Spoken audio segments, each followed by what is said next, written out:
Madame, Monsieur, bonsoir.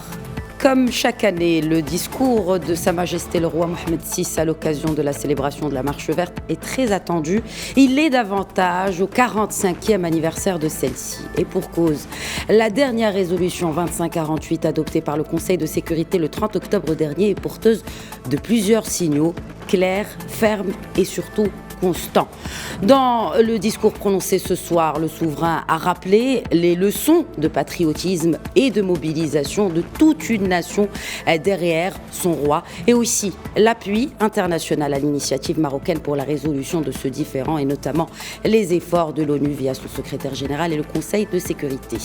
Sa Majesté le Roi Mohammed VI a ainsi évoqué les principes que le Maroc adopte, à savoir bon sens, sagesse, vigueur et fermeté, notamment face aux manœuvres stériles des autres parties de ce différend régional.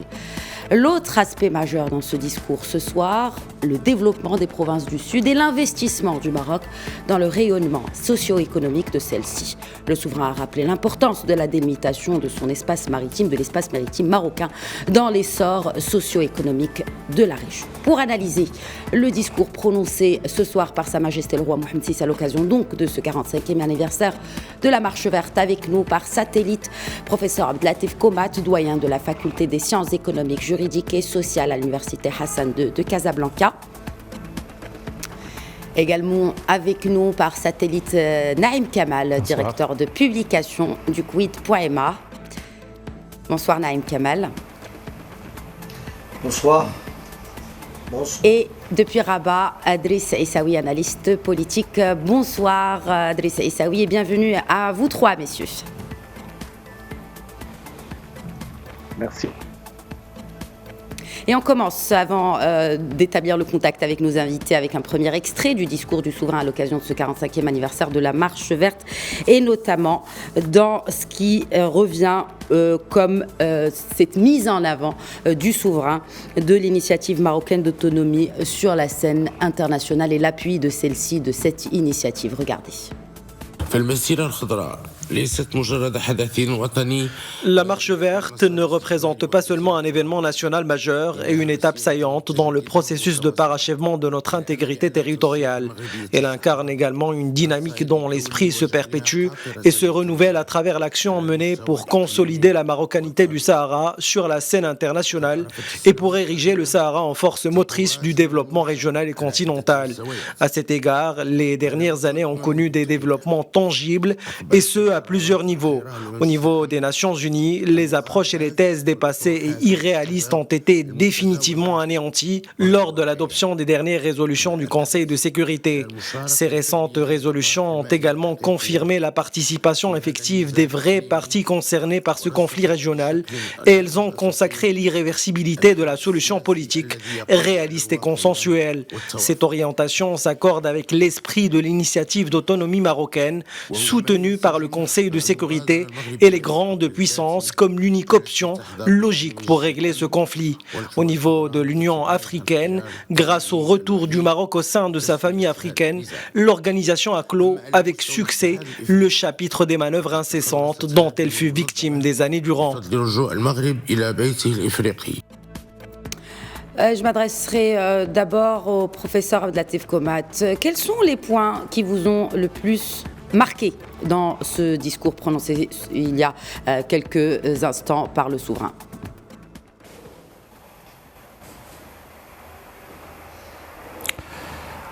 Tout d'abord, en fait, Sa Majesté, en rappelant bien évidemment que nous fêtons le 45e anniversaire de la Marche verte, cet événement ne s'arrête pas en fait au niveau de la récupération du Sahara marocain, mais c'est une révolution qui est contenue aussi bien sur le plan politique, diplomatique, mais également et surtout sur le plan économique et social. Donc nous sommes dans la continuité avec une vision globale et intégrée. Bien évidemment, il est intégré dans sa dimension politique, qui est internationale, qui est régionale, mais également il est intégré dans sa dimension socio-économique parce que les plans de développement en fait du Sahara marocain qui a été initié par Sa Majesté depuis 2015 C'est un plan de développement qui est intégré et global, dans lequel il y a toutes les dimensions économiques, les dimensions sociales, la dimension durabilité, la dimension gouvernance. Et donc tout cela, en fait, est résumé dans ce discours qui est intense, qui est consistant et qui est global, comme j'ai dit, avec des dimensions économiques et politiques. Très bien. Naïm Kamal, je vous poserai la même question. 2 ou 3 messages qui vous ont marqué dans ce discours prononcé à l'occasion du 45e anniversaire de la Marche verte, discours prononcé par le souverain cette soirée.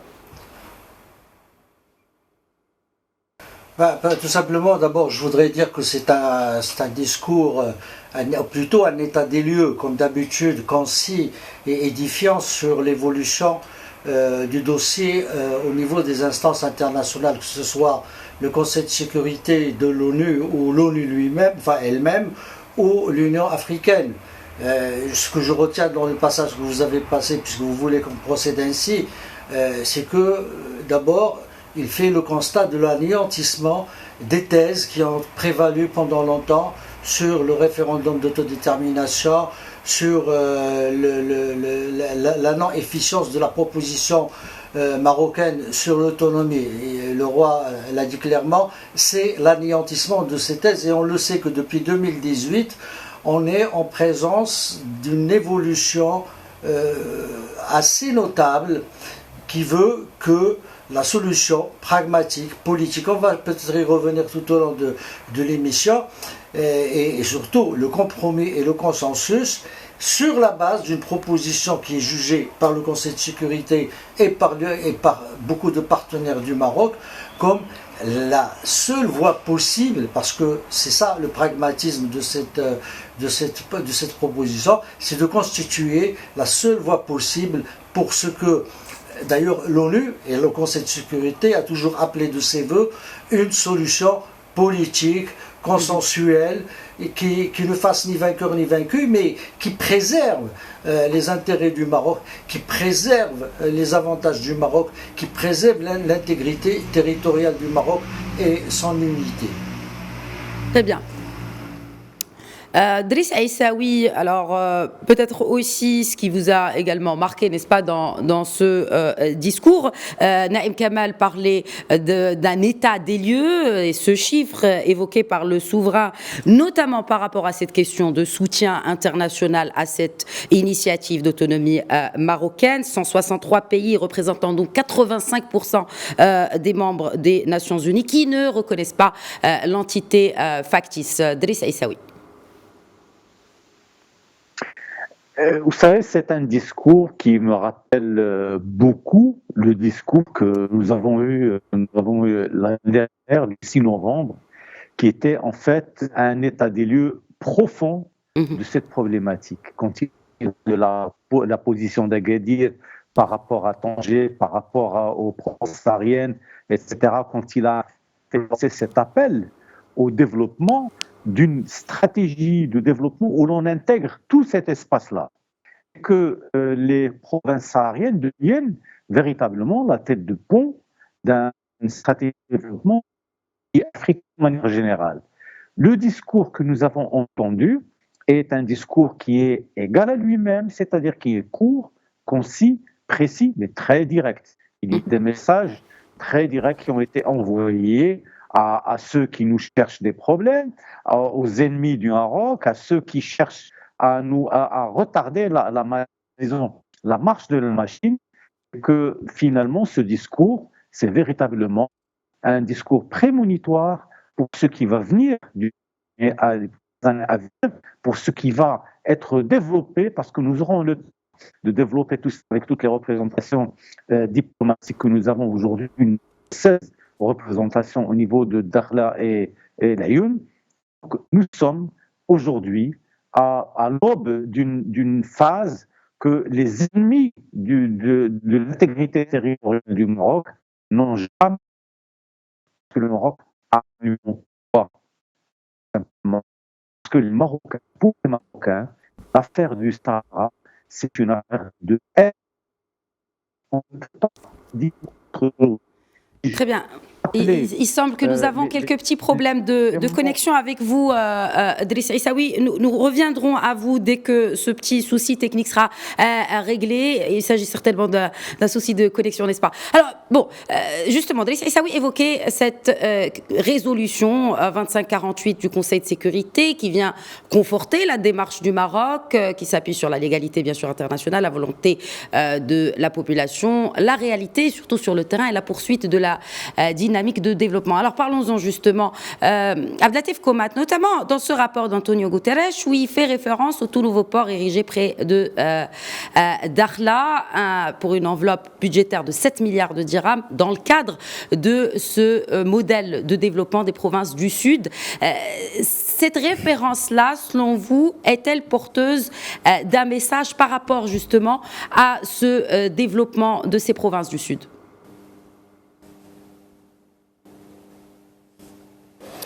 Effectivement, en fait, il faut le rappeler, les rapports des Nations Unies depuis 2016 évoquent régulièrement l'avancée que connaît le Sahara marocain en matière de développement économique. Et cela a été constaté de visu par le représentant du secrétaire général des Nations Unies, Koller, qui a visité la région en 2018 et qui a révélé lui-même en fait, ces évolutions notables que connaît le Sahara marocain en termes d'infrastructures, en termes de développement économique et social. Bien évidemment, le fer de lance de cette dynamique, c'est ce port qui a pris une partie de l'intervention du discours royal aujourd'hui, parce que c'est un port qui a une dimension, en fait, je dirais une dimension plus globale, qui est inclusive et qui est intégrée. Il ne s'agit pas que d'un port simple, mais c'est un port qui est le cœur de la dynamique économique et sociale, tout d'abord en matière de liaison, parce qu'il va permettre plus d'ouverture du Maroc sur le reste de l'Afrique et au-delà de l'Afrique. Il va également constituer en fait un pôle de dynamique économique, aussi bien au niveau halieutique, au niveau de la pêche, mais pas seulement la pêche, mais également la valorisation des produits halieutiques, parce que ce qui est prévu, c'est tout un parc industriel pour la transformation des produits halieutiques, mais également, donc il va en fait constituer tout un bassin pour le développement de dessalement de l'eau, pour le développement de l'énergie renouvelable, etc. Donc c'est un port qui est un port stratégique et qui va en fait conforter un peu cette volonté royale de faire du Sahara marocain un pont entre le Maroc et le reste de l'Afrique. Et cette liaison serait en fait multiforme, donc il y a bien sûr la connectivité qui est fondamentale, il y a la logistique parce qu'il est prévu également un parc logistique, et puis il y a également toute la dynamique économique et sociale parce qu'en fait le fruit de cet effort-là va bénéficier essentiellement à la population sahraoui. Cela se manifeste déjà à travers les projets qui sont initiés dans lesquels c'est essentiellement la population d'origine sahraoui qui profite de cet essor économique et social. Et cet essor de ces provinces du Sud qui ne se fait pas donc que par la terre mais aussi par la mer. Je vous propose à présent de suivre un deuxième extrait du discours de Sa Majesté le roi Mohamed VI à l'occasion de ce 45e anniversaire de la Marche verte et qui s'adresse notamment à cette question très importante et qui appuie tous ces efforts entrepris par le Maroc, et notamment sur la scène internationale via ces ouvertures à répétition de plusieurs consulats dans les villes de Dakhla et de Laïen. Regardez. وعلى المستوى القانوني والدبلوماسي فتحت عدة دول شقيقة قنصليات عامة في مدينتي العيون والداخلة. Sur le plan juridique et diplomatique, plusieurs pays frères ont ouvert des consulats généraux dans les villes de Laayoune et de Dakhla, reconnaissant ainsi de façon claire et nette la marocanité du Sahara et affirmant être pleinement confiants quant à la sécurité et à la prospérité qui règne dans nos provinces du Sud. Dans le même temps, les membres de la communauté internationale refusent, dans leur grande majorité, de s'aligner sur les thèses des autres parties. De fait, 163 pays pays, représentant 85% des États membres des Nations Unies, ne reconnaissent pas l'entité factice. Cette orientation a été confortée par les grandes puissances qui, en la matière, ont adopté des positions constructives, notamment la conclusion de partenariats stratégiques et économiques incluant, sans exception ni réserve, les provinces sud du royaume comme partie intégrante du territoire marocain.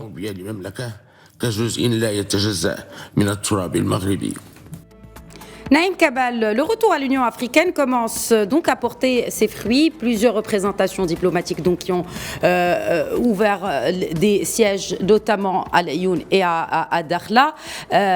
Et surtout, cette toute dernière, celle des Émirats arabes unis, premier pays non africain, n'est-ce pas, à ouvrir une représentation consulaire à Laayoune.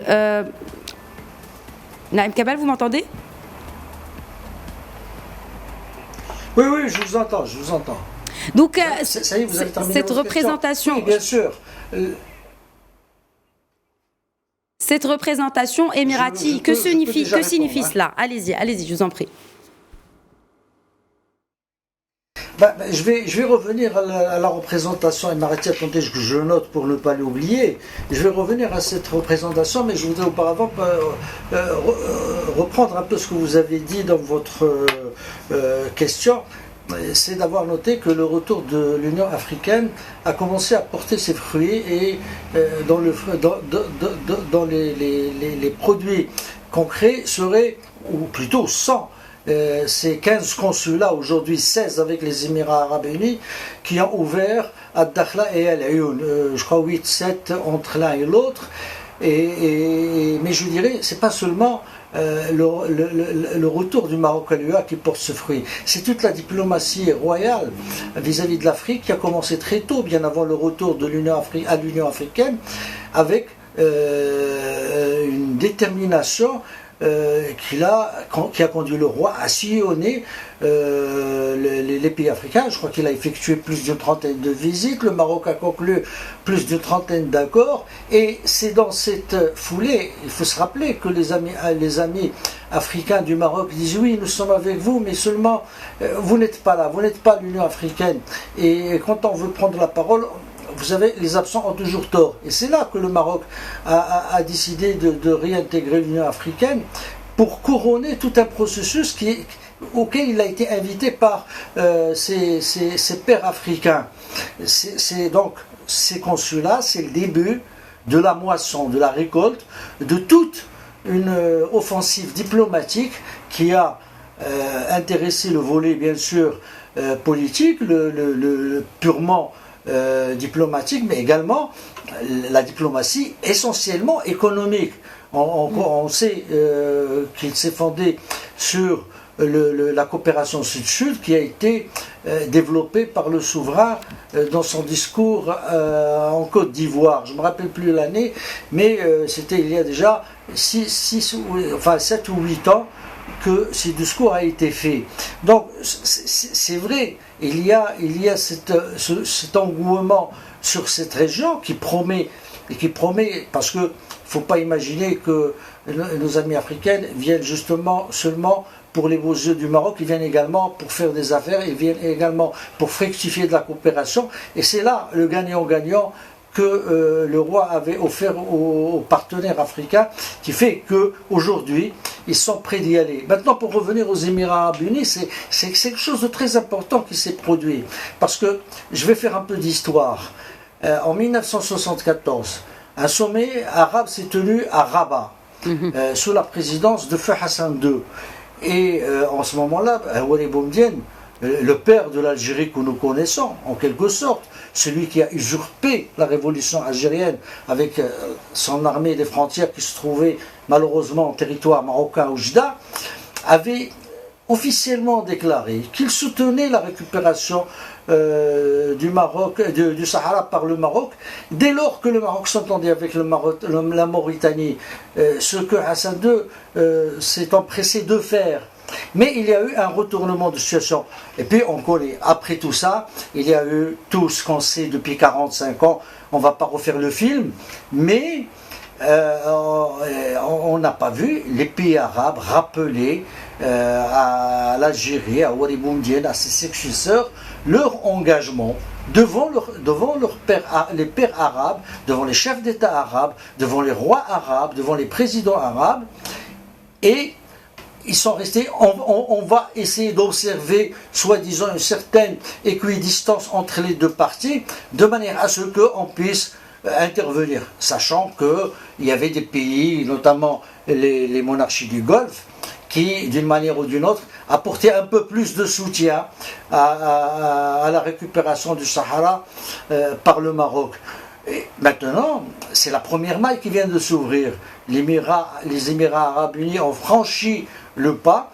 Il faut espérer maintenant remettre sur la table les engagements de Ouari Boumedienne, rappeler à ces chefs d'État, même ceux qui n'y étaient pas encore, qu'il y a quelque chose qui s'est passé dans l'histoire et qu'aujourd'hui, ils doivent, à défaut que l'Algérie prenne ses responsabilités et respecte ses engagements, que les autres pays arabes les respectent à sa place. Oui. Et c'est ça le plus important dans l'ouverture de ce consulat des Émirats arabes unis à l'Ayoun. Très bien. Driss Issaoui, justement, toujours dans cette question diplomatique, l'orientation de la diplomatie marocaine a clairement changé. Et cette nouvelle dynamique est clairement orientée vers l'avenir. Alors d'accord, Naïm Kamal vient de nous faire un petit rappel historique, mais dans le sens où effectivement elle est axée sur le développement, sur la coopération, et notamment avec nos voisins et frères pays frères africains. Mais vous savez, il faut revenir au discours que nous venons d'entendre. Qu'est-ce qu'il a fait? Il nous a dit, attention, sur le Sahara, il y a bien entendu le territoire qui est toute la partie province saharienne sont situées sur la côte atlantique. Et il est nécessaire aujourd'hui de développer justement cette façade atlantique, en faire un argument de développement, investir à partir de ce territoire-là sur ce que peuvent donner justement ces territoires dans le cadre d'une dynamique de coopération tirée vers le sud, aller vers les pays subsahariens, développer justement cette dynamique de développement en investissant sur quoi? En investissant sur la mer, en investissant sur tout ce que peuvent offrir des territoires comme celui de Dakhla, par exemple. Faire de l'investissement sur l'agro-industrie. Il y a beaucoup de choses, il y a énormément de choses à faire. Et si le Maroc arrive à faire de la façade atlantique une façade de développement particulière, je pense qu'on n'aura pas de problème. Pourquoi? Parce que nous avons deux ports aujourd'hui. Il y a le port de Tangemed, qui est un véritable pôle de développement extraordinaire, et nous avons le port de Dakhla, vous l'avez cité au début, qui deviendra justement un point d'ancrage pour la plupart des pays africains situés au sud du Sahara. Donc, nous sommes tous, invités à réfléchir sur ces territoires comme si c'était le territoire d'aujourd'hui. C'est-à-dire qu'il faut qu'on en fasse un véritable argument de développement, un argument de vente de cette dynamique de développement que ces territoires connaissent. Nous avons fait des progrès extraordinaires dans les infrastructures, dans les énergies renouvelables. Nous avons fait beaucoup d'initiatives, fonds de villes comme Dakhla, comme l'Ayoun et toute la région, tout ce croissant, comme étant véritablement le fer de lance d'une grande dynamique de développement pour les pays d'Afrique et pour le Maroc. Donc, il faut regarder, il faut écouter, parce que le discours, il est là. Il nous donne le signal. Il nous dit, attention, réfléchissons sur ce territoire comme si c'était le prolongement des autres pays qui sont à côté de nous. Maintenant, le Maroc ne se pose pas de problème par rapport à son voisinage. Il a un voisin qui s'appelle l'Espagne. Le Maroc a résolu ses problèmes. Pourquoi? Parce qu'on a défini de manière très claire les frontières maritimes du Maroc. Nous sommes d'accord avec l'Espagne nous n'avons plus de problème et on va y aller. Maintenant, c'est ça. Le reste, c'est-à-dire, il faut dire les choses telles qu'elles sont. Nous avons l'Algérie qui aujourd'hui est complètement aveuglée par les problèmes qui sont les siens. Elle est aveuglée par cette volonté de vouloir nuire au Maroc. Or, le Maroc ne l'entend pas de cette oreille. Le Maroc a déjà pris l'initiative d'aller de l'avant, de faire de ces territoires un véritable fer de lance de développement pour cette région et pour le reste des régions qui vont pouvoir se connecter à ces territoires-là. Donc, à mon avis, il ne faut plus... C'est-à-dire, d'ailleurs, le discours était là. Le discours du roi Mohamed VI a été un discours très clairvoyant, en disant le Maroc n'a pas de problème, n'a pas de souci à se faire. Il est dans son territoire, il est en train de prendre des initiatives pour justement faire du développement de cette région un argument de plus pour les amis et les voisins. Alors, je pense que la problématique ne se pose plus. Très bien.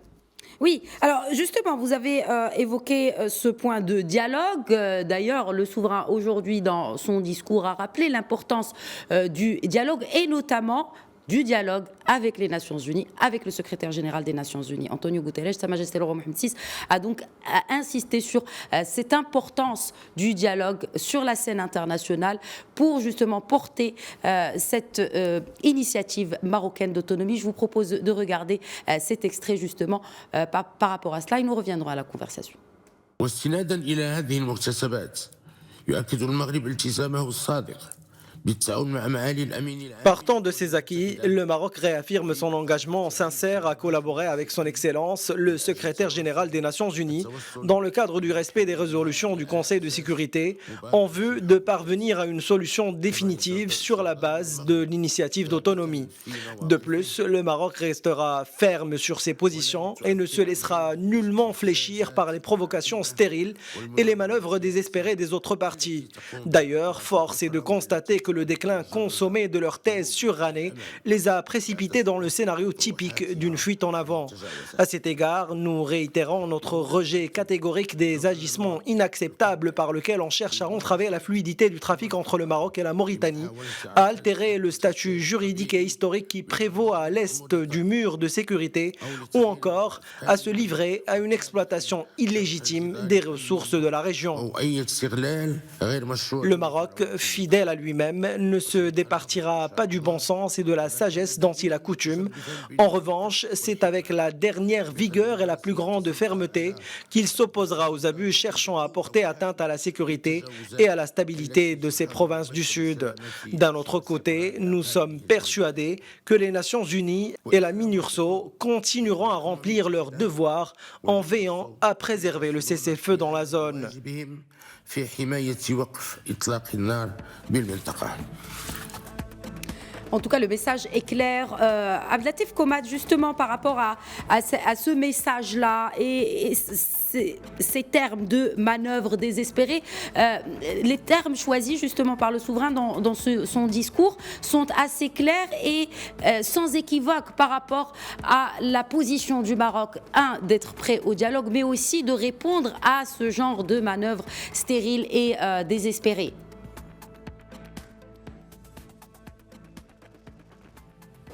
Effectivement, en fait, comme vous l'avez dit, Sa Majesté a évoqué tout d'abord les points en fait gagnés par le Maroc en matière politique, en matière diplomatique, notamment en fait cet élan consulaire au niveau des deux villes Dakhla et Ayoun. Il faut rappeler que cet élan, en fait, il a inscrit une dynamique formidable entre décembre et mars, entre décembre 2019 et mars 2020.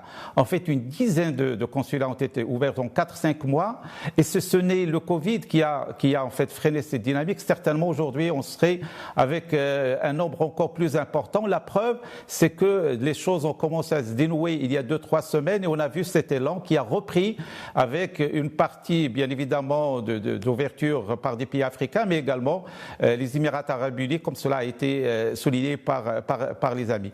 Donc, il y a une dynamique en fait politique et diplomatique, notamment par le nombre cité par Sa Majesté de 163 pays qui ne reconnaissent pas cette entité, mais également par cet élan diplomatique. Mais en fait, ces gains n'empêchent pas le Maroc, au contraire, le consolide pour justement rester sur sa position au niveau multilatéral, au niveau des organisations, notamment des Nations Unies, pour en fait exprimer sa disposition à continuer le dialogue avec le secrétaire général pour aller vers une solution définitive, une solution politique. Parce que c'est ça la voie de la sagesse, comme cela a été souligné par Sa Majesté, il y a une sérénité, il y a une sagesse. Nous avons un cap, nous sommes consolidés par nos positions, par les relations, par le droit.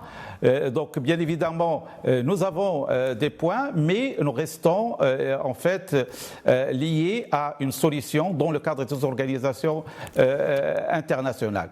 Alors, bien évidemment, cette position forte du Maroc le pousse également à cette fermeté face aux agissements.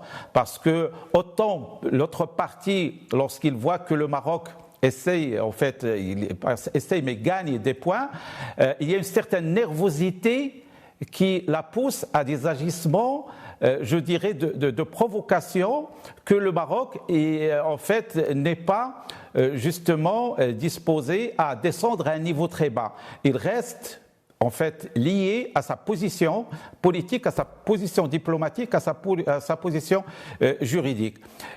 Bien évidemment, tout en exprimant sa fermeté qu'il ne laisserait pas à la perturbation d'un certain nombre de choses, notamment le mouvement des marchandises, parce que le Maroc développe ses relations commerciales avec l'Afrique et tout ce qui risque de freiner, bien sûr, ce mouvement commercial.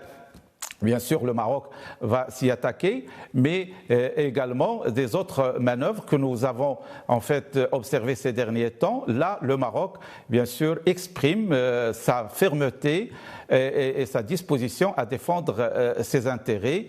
Et c'est ça, en fait, la voie de la sagesse. C'est d'une part, nous sommes sur des positions solides, basées sur des dimensions juridiques et des dimensions politiques et diplomatiques, mais de l'autre côté, nous restons, bien sûr, fermes sur nos acquis, sur notre position, et nous ne nous autorisons pas et nous ne permettons pas qu'il y ait des dépassements, des agissements qui allaient à l'encontre des intérêts stratégiques de notre pays. C'est ça le fond du message de Sa Majesté.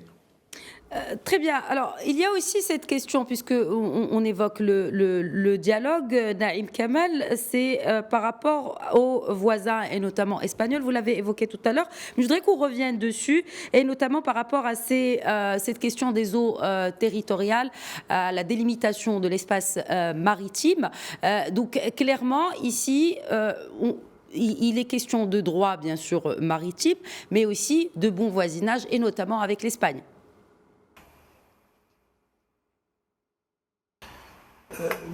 Oui, Khadija, mais j'aimerais, avant de venir à cette question de l'espace maritime, revenir un peu sur ce qui vient d'être dit.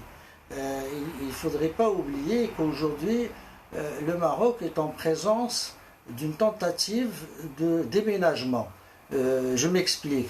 L'Algérie, qui a des projets économiques dans la région de Tindouf, qui est de plus en plus dans la population algérienne supporte de plus en plus mal la présence du Polisario dans les camps de Tindouf, essaye de les déplacer vers ce qu'ils appellent, avec beaucoup d'abus, les territoires libérés. C'est Bir el-Helou, c'est Tifaliti, c'est Gergaret. Évidemment, ces territoires libérés, en fait, ce sont des zones tampons et qui ont été cités par le rapport du secrétaire général et par le Conseil de sécurité sur l'article 1 du cessez-le-feu et l'engagement du Conseil de sécurité pour maintenir ce cessez-le-feu et le faire respecter, et en même temps pour empêcher toute tentative de modification du statut de ces zones tampons. Le roi, là, il a été clair, il a dit, le Maroc, il est fort de ses droits, nous avons fait des propositions de compromis et de consensus. C'est le projet d'autonomie, c'est la proposition de l'autonomie des provinces sahariennes, et que de l'autre côté, on reste figé sur des positions qui relèvent de la guerre froide, c'est-à-dire, disons, de l'ère glaciaire. Maintenant, face à ça, il y a des manœuvres, évidemment. On essaie de venir vers Guergueres, on essaie, et le roi l'a dit, on ne laissera personne couper le Maroc de la Mauritanie. Et donc, personne ne coupera le Maroc de la Mauritanie, et au-delà de la Mauritanie, de l'Afrique. Et c'est là où se situe l'importance également du port atlantique de Dakhla. Maintenant, le roi a dit clairement, nous traçons notre voie. On trace, on ne va pas se laisser distraire, mais on saura répondre fermement si on est appelé à répondre de manière énergique.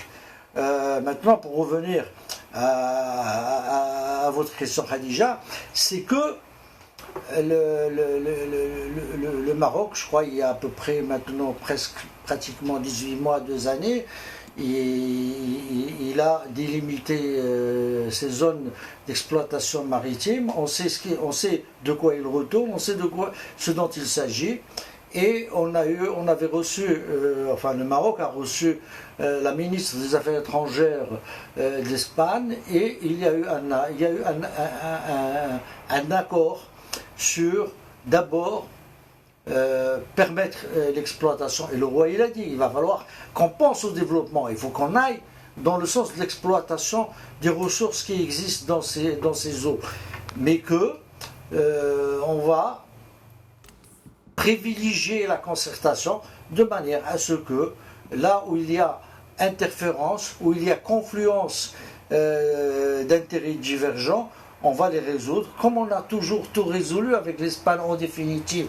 Parce que là encore, je vais peut-être paraître comme un conteur de bonnes histoires, mais faire un peu d'histoire.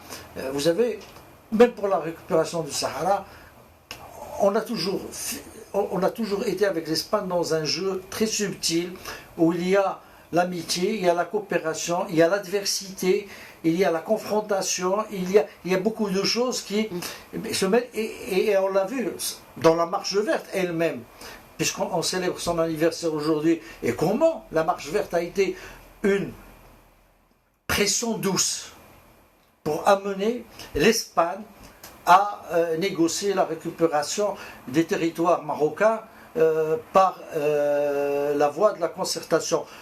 Et on a continué, c'est-à-dire, on va dire, les intérêts bien compris de chacun. C'est la voie de la sagesse. Je me rappelle, et là je reviens pour le dire, il y a 2 ans, 3 ans, vous me corrigerez, le roi a tendu la main. Il y a 2 ans, c'était le discours de 2018. C'était le discours du 6 novembre 2018 où le souverain justement a tendu la main aux voisins algériens. Aux voisins pour qu'on vienne discuter, mais malheureusement, on n'a eu que des oreilles sourdes, et n'est pire sourd que celui qui ne veut pas entendre.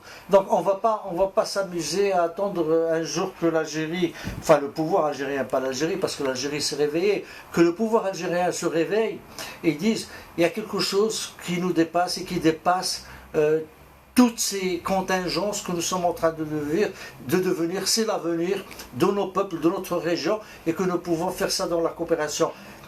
Donc, on est un peu dans ce contexte, mais il y a quelque chose qui rassure, c'est que le Maroc gagne du terrain, on n'est plus dans l'inconfort diplomatique que ce soit même vis-à-vis de l'Espagne, ou vis-à-vis de l'Union africaine, de l'Afrique, de la scène internationale, ne sont plus dans le même inconfort diplomatique d'il y a 20 ans, ou d'il y a 25 ans, ou peut-être l'inconfort des années 80 et des années 70 du siècle dernier. On est dans un cycle vertueux qui fait que D'abord, le Sahara s'est bien développé, qu'il continue de se développer. Justement, nous allons écouter, si vous le permettez, Naïm Kamal, nous allons écouter un extrait du discours de Sa Majesté le Roi Mohammed VI, donc prononcé à l'occasion de ce 45e anniversaire de la Marche verte, où il est question de développement et notamment de ces provinces du sud marocain. Regardez. شعبي العزيز إن التزامنا بترسيخ مغربية الصحراء على الصعيد. Cher peuple, notre engagement à consolider la marocanité du Sahara au niveau international n'a d'égal que notre action soutenue pour que nos provinces sahraouies deviennent un moteur du développement régional et continental. Aussi, afin de parachever les grands projets en cours de réalisation dans nos provinces du Sud, le moment est venu de mettre en valeur les nombreuses potentialités que recèle leur domaine maritime. À cet égard, au cours de cette année et en totale conformité avec les principes du droit international, le Maroc a mené à terme la délimitation de ces espaces maritimes en les incorporant dans l'arsenal juridique marocain.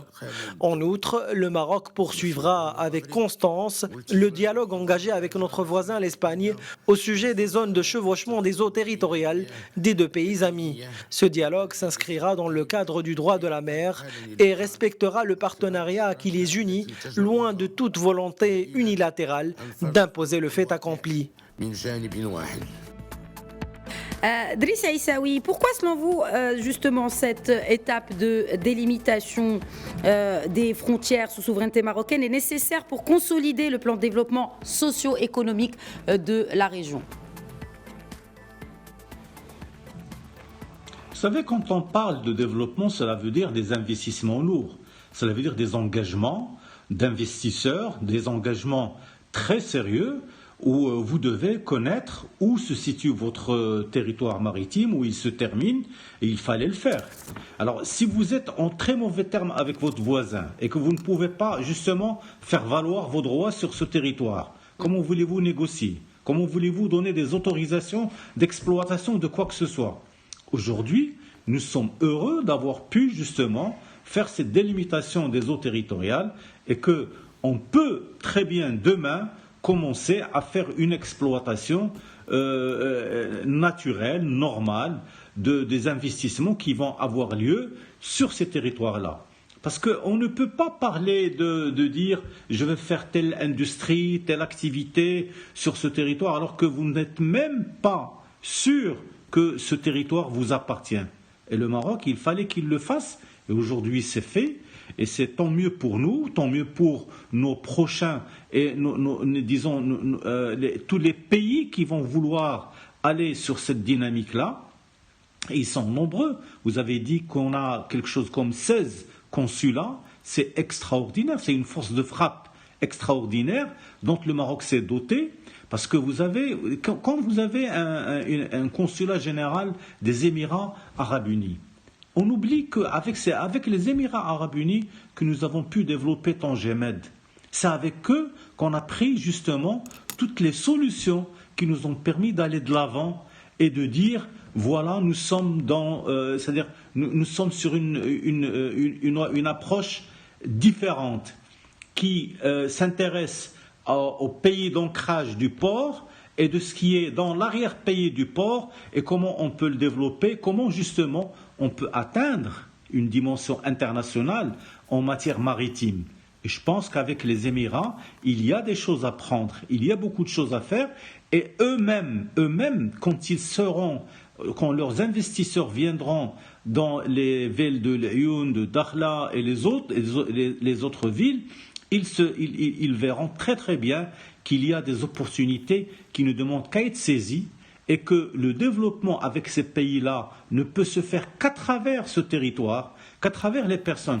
Parce que les Sahraouis de ces territoires-là, les Marocains de ces territoires, sont des Marocains qui sont entreprenants.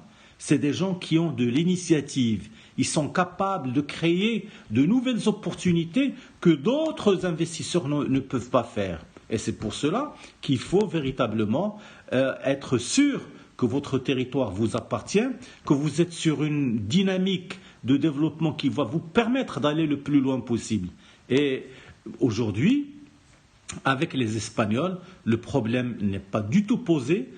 C'est vrai que nous avons des problèmes avec notre voisin, l'Algérie, qui n'ont pas compris. Parce que j'ai l'impression qu'avec l'Algérie, il n'y a pas un discours clair qui peut être entendu. Ces gens sont complètement obnubilés par leur volonté de nuire au Maroc et de casser justement tout ce qui peut être considéré comme étant le développement d'un pays qui s'appelle le Maroc à côté. Mais malheureusement, nous sommes dans cette situation-là et le territoire du Sahara marocain est un territoire qui va aller de l'avant, qui va pouvoir se développer, qui va pouvoir justement réussir beaucoup de prouesses que d'autres territoires n'ont pas pu faire. Et cette prouesse, elle est invitée à travers la dynamique de la frontière maritime. Très bien. Je voudrais juste qu'on finisse peut-être en revenant à l'essence même de cette marche verte, les leçons de cette marche verte, notamment le patriotisme, la mobilisation de toute une population derrière son souverain, justement pour une cause noble et juste, celle de ces provinces du Sud. Et ces leçons, Abdelatif Komat, pourrait même rappeler aussi et sont présentes aujourd'hui dans le contexte difficile que nous sommes en train de traverser avec cette crise du Covid-19 et cette mobilisation générale qu'il y a eu, qu'il y a toujours et qu'il y aura, on l'espère, Inch'Allah, bien sûr, pour, n'est-ce pas, combattre non seulement et endiguer la propagation du virus, mais aussi relancer notre machine économique.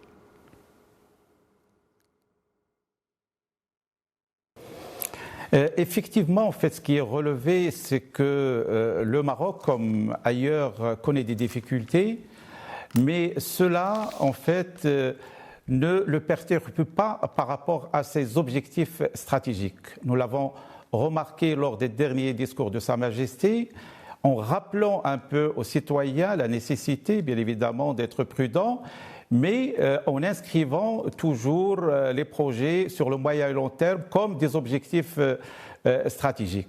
Et cela revient aujourd'hui parce que Sa Majesté a insisté beaucoup sur le projet du port de Dakhla, mais ce qu'il faudrait rappeler, c'est que Sa Majesté a lancé toute une révolution socio-économique en novembre 2015, dont la majorité des projets sont déjà réalisés.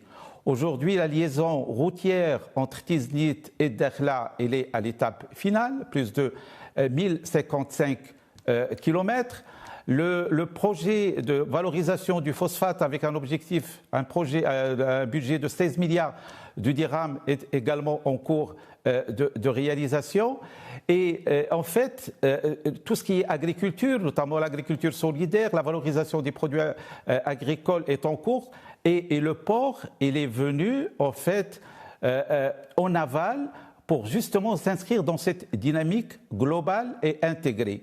Et s'il y a lieu en fait de relever en fait un élément fondamental du discours de Sa Majesté, c'est cette vision globale, intégrée et stratégique. C'est-à-dire que nous avons en fait des défis, nous avons des difficultés, mais nous inscrivons dans une stratégie qui est globale et qui est inclusive parce qu'il y a toujours le citoyen qui est en fait au cœur de cette dynamique. Et là, je voudrais juste rappeler sur un plan très précis. Rapidement, en fait, quelques mots, il y a toute la dimension que nous n'avons pas évoquée, c'est la dimension gouvernance.